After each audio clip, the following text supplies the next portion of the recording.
Abrimos la gran tertulia de la economía hoy en Capital Radio con Ricardo Pérez, profesor del IE. ¿Cómo estás, Ricardo? Buenos días. Muy bien, buenos días. Pensando en impacto geopolítico Sí, de las ¿verdad? políticas de IA. Aunque efectivamente tenemos muchos elementos que mirar más allá del conflicto entre Estados Unidos e Irán, más allá de la economía. Bueno, tenemos un montón de focos a los que prestar atención, a ver cuáles son los que les parecen relevantes a nuestros invitados.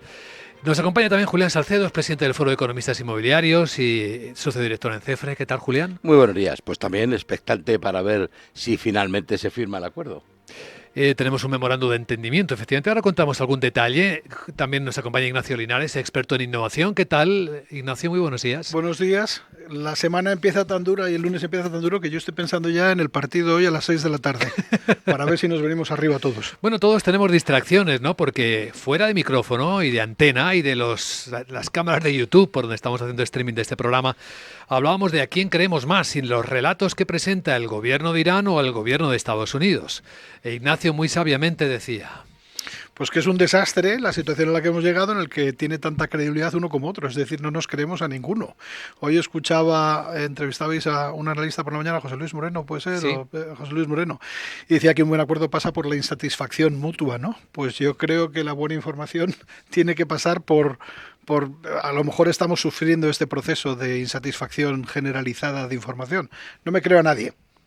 Vamos a contar rápidamente los 14 puntos del acuerdo según la versión iraní, que es la única que lo ha detallado. Es la agencia de noticias MER de Irán la que dice que el primer punto es el cese permanente e inmediato de la guerra en todos los frentes, incluido Líbano. El segundo, el compromiso de Estados Unidos de no interferir en los asuntos internos de Irán y respetar la soberanía de la República Islámica de Irán. El tercero, el levantamiento completo del bloqueo naval en un plazo de 30 días. No esperéis que sea ya 30 días. El cuarto, el compromiso de Estados Unidos de retirar sus fuerzas de alrededor de Irán. Quinto, reapertura del estrecho de Hormuz en un plazo de 30 días, otra vez, bajo arreglos iraníes. Aquí se supone que en la traducción pues puede haber alguna creatividad. Estamos hablando de la versión iraní, insisto. Sexto, suspender las sanciones sobre las ventas de petróleo, productos petroquímicos y derivados y acceso completo de Irán a sus recursos financieros. El 7 es la necesidad de que Estados Unidos y sus aliados presenten planes de reconstrucción para Irán por un monto de al menos, creo que la traducción está literal, 300.000 millones de dólares. Sonreís con esto. 8.8, 60 días de negociaciones para llegar a un acuerdo final basado en temas nucleares y el levantamiento completo de sanciones primarias, secundarias de Estados Unidos y resoluciones del Consejo de Seguridad de Naciones Unidas y la Junta de Gobernadores de la Organización de la Energía Atómica.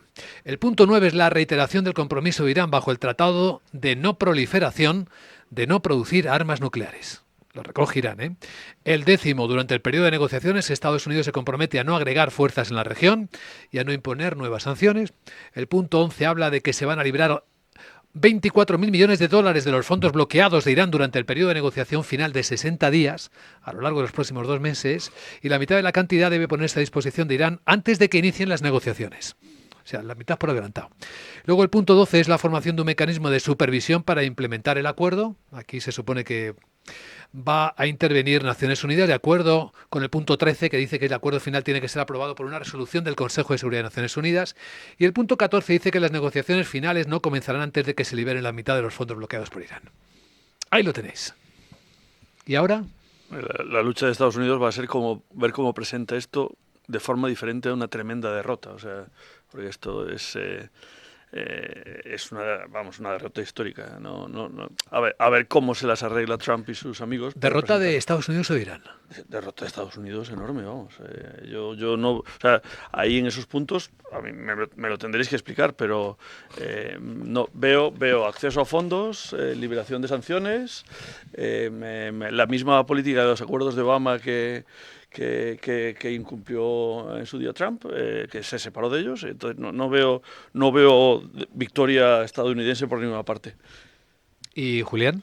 Bueno, lo primero que hay que remontarse al origen, y es que determinó que Estados Unidos decidiera iniciar el conflicto bélico con Irán, ¿no? Parece que el principal argumento era el que estaban desarrollando un programa nuclear y que eso había que impedirlo a toda costa. No quedó muy claro que efectivamente la información que teníamos acerca de ese programa de uranio enriquecido pues superara esos niveles que habían estado previamente determinados, que eran los que suponían si efectivamente se podía intervenir o no intervenir. Nunca lo sabremos, yo me temo que nunca sabremos cuál era el nivel real. Y también no olvidemos que consideraba que el régimen iraní era un régimen no solo dictatorial, no solo teocrático, sino además terrorista, que digamos fomentaba el terrorismo, que era quien había influido el ataque a Israel en el mes de octubre, etcétera, etcétera, etcétera. Todo esto ha quedado en nada. Al final todo se ha convertido en una cuestión puramente económica. El conflicto ha originado un daño tremendo no solo a las economías de Irán, que está prácticamente semidestruido, claro, de ahí el punto que pide una reconstrucción que evalúa en 300.000 millones, y segundo, la liberación de los fondos que tiene retenidos, que no son desde el conflicto, que llevan varios años retenidos, ¿no? Entonces, como decía muy bien Ricardo, pues si efectivamente estos 14 puntos que hemos conocido, luego al final vemos que lo que dice uno y lo que dice otro no coinciden, ¿verdad? Y al final el acuerdo, si se llega a materializar, no será ni uno ni otro, ¿no? Pues la cuestión es de qué habrá servido este conflicto, que ha dañado todas las economías del mundo y que vamos a tardar bastante tiempo en recuperarnos. 100 días, ¿no? 60 días. No, 100 días llevamos de conflicto. Cuando desde finales de febrero, ¿no?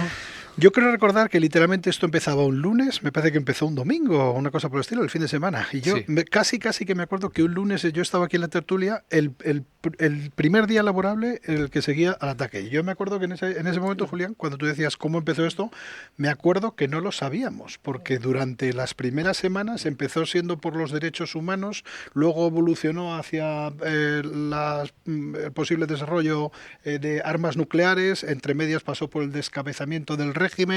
Recuerdo que en esas semanas aquello fue variando poco a poco. ¿Te acuerdas que se dijo que iba a durar un par de semanas? Exacto, aquello iba a ser una cosa muy rápida, no sé cuánto, y 100 días después estamos en este jaleo. Luego nunca supimos por qué ha pasado. Yo he leído, igual que vosotros, igual que todo el mundo, muchos analistas norteamericanos diciendo que el principal motivo por el que esto ha pasado, caramba, lo dijo John Kerry, que era un tío que había sido secretario de Estado de Exteriores con Obama, creo recordar que fue, y que dijo que el motivo fundamental por el que pasó esto fue por la presión de Netanyahu en la Casa Blanca, y que él había estado durante décadas presentando el mismo plan a diferentes administraciones de Estados Unidos y que había una cierta juerga en el Pentágono y en los servicios de inteligencia norteamericanos porque decían que Netanyahu llevaba décadas diciendo dentro de 6 meses Irán tiene capacidad nuclear. Y después han pasado décadas, ¿vale? Y era cada 6 meses, dentro de 6 meses va a tener capacidad nuclear. Lo que digo es, esta administración le compró el discurso y empezó todo este jaleo.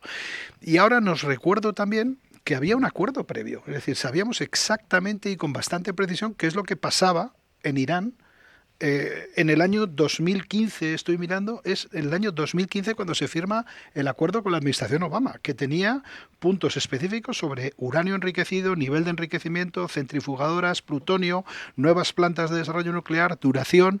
Es decir, había un acuerdo hace 11 años muy específico y muy preciso, sin haber bombardeado nadie y sin haber desmontado un régimen que, cuidado, vamos a ver ahora cómo de estable o inestable es. Luego, si me preguntáis mi opinión, yo ni idea de este tema, lo único que soy es lector de los periódicos de la realidad, pero mi impresión es, pues dependerá de lo que quiere Israel, francamente. Bueno, lo de la juerga en la Casa Blanca es ahora en su punto álgido, porque si habéis visto en las últimas horas la fiesta que se ha montado Donald Trump por su 80º cumpleaños, llevando a luchadores en jaula.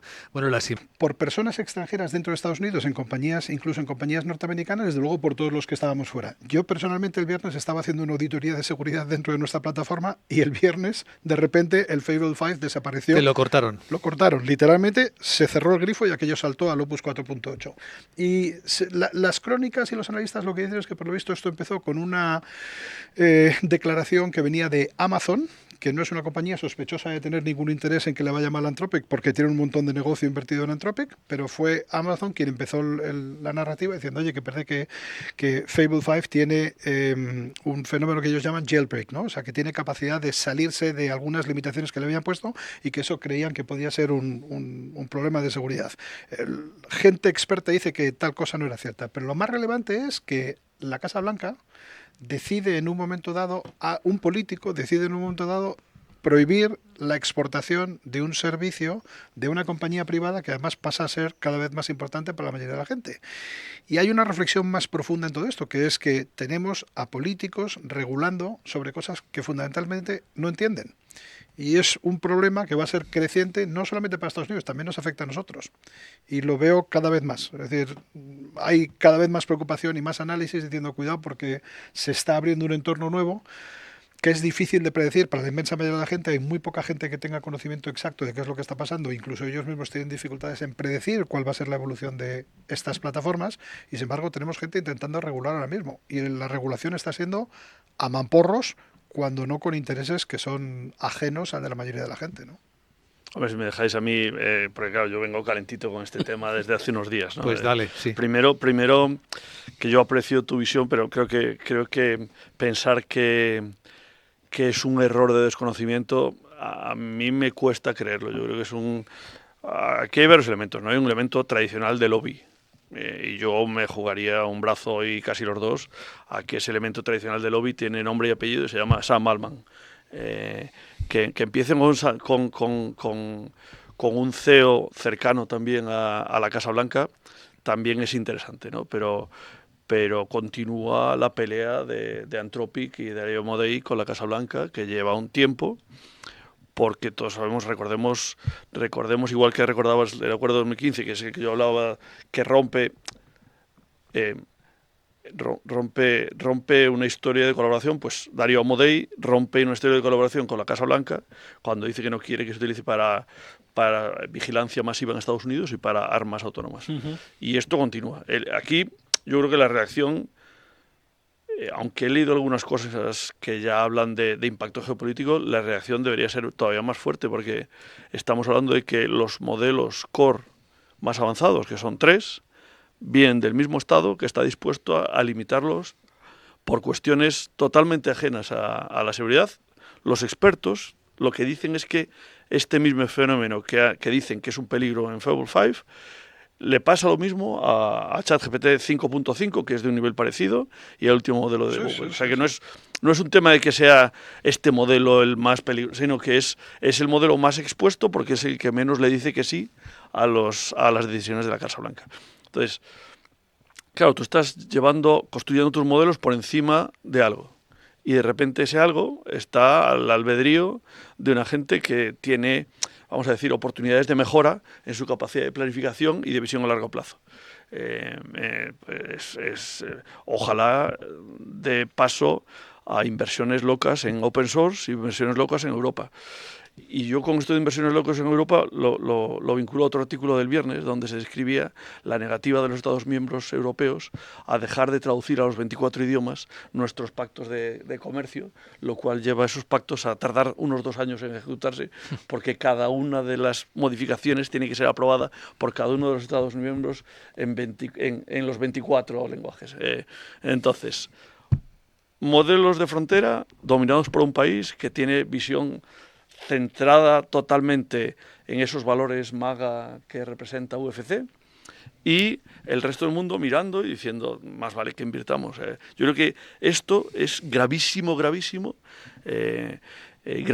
a niveles de crisis financiera, a niveles de algo tiene que cambiar rápidamente. También te digo, Ricardo, que esto se arregla rápido, porque esta mañana leía en el Wall Street Journal que Anthropic ya tiene gente en Washington DC negociando con la administración. Lo que quiero decir es que seguro que hay un acuerdo económico al que se llega dentro de poco y esto se resuelve. Y lo terrible es que estamos en ese momento tan increíblemente transaccional por parte de una administración, ¿no? No, aquí la única forma de arreglarlo es un acuerdo político donde Anthropic dice que sí a todo lo que quiera la administración, porque la pasta, o sea, yo creo que aquí es un acuerdo político donde Anthropic le dice, vale, venga, a partir de ahora os decimos ¿cuánto me va a costar? Recordemos que la vez que les dijeron que no entráis en la administración pública, al día siguiente Sam Altman anunciaba el acuerdo. Sí.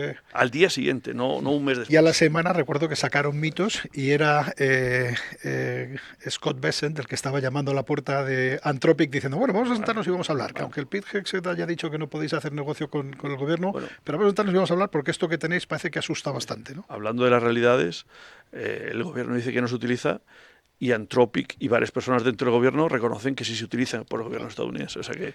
Yo decía, Ignacio, que se tomen decisiones por alguien que no tiene conocimiento sobre la decisión que toma, ¿no? Yo lo que digo, eso es preocupante, ¿no? Pero a mí me preocupa muchísimo más que se tomen decisiones arbitrarias por una persona. Un día se levanta de un determinado humor y dice, pues se acabó, esto lo cortamos. O con otras intenciones, como muy bien decía Ricardo, ¿no? Y que no estén sometidas, desde luego, al control del legislativo, al control político. Es decir, lo que no puede ser es que un país como es Estados Unidos, primero, y segundo, cuando estamos hablando de inteligencia artificial, que es la cuestión de moda en todo el mundo y la que parece que va a realmente modificar una revolución, o ya lo ha significado una revolución, que alguien se levante con un determinado humor el día y diga, pues se acabó, lo borramos, o al revés, Por lo cierto, potenciamos. antes de que nos vayamos, ¿quién ha leído entre los presentes el artículo de Satya Nadella, el CEO de Alphabet? ¿Qué mensaje clave nos traslada? Porque veo que hay mucho movimiento en redes sociales y nos está destacando mucho. O sea, lo que está diciendo es, ojo con dejar esto en manos de 2 o 3 grupos, porque esto es muy peligroso, sobre todo porque puede haber intereses de lectura política de favorecer a unos u otros, y lo que propugna es, lo que decía, un ecosistema más que 1 o 2 o 3 compañías, porque si vamos por el camino actual tenemos un oligopolio de 2, 3 como mucho. Y lo que dice es, oye, vamos a trabajar en que esto no sea patrimonio de 2 o 3 compañías, sino que seamos capaces de tener un ecosistema. A él le conviene, porque al final puede ser agnóstico en los sistemas que mete detrás. Igual que le conviene a Apple, igual que le conviene a muchos. Pero yo creo que lo que ha pasado este viernes debería ser una señal de alarma en lo que dice este hombre de no es una compañía o 2, debemos ser capaces de tener una herramienta que puede cambiar el mundo, que sea más una colaboración y un número de empresas más amplio para no dejarnos llevar por esta locura del oligopolio salvaje. Así que cuidado con el ruido de superficie, que tenemos tanto que es importante no perder el foco sobre el mar de fondo, ¿no?, que nos afecta a todos en nuestras vidas. La gran tertulia de la economía sirve para esto, para intentar desbrozar un poco el panorama de las historias que nos despiertan cada día. Hoy lo hemos hecho con la ayuda de Ricardo Pérez, de Julián Salcedo y de Ignacio Linares. Gracias a los 3 por acompañarnos. Buena semana. Buena semana.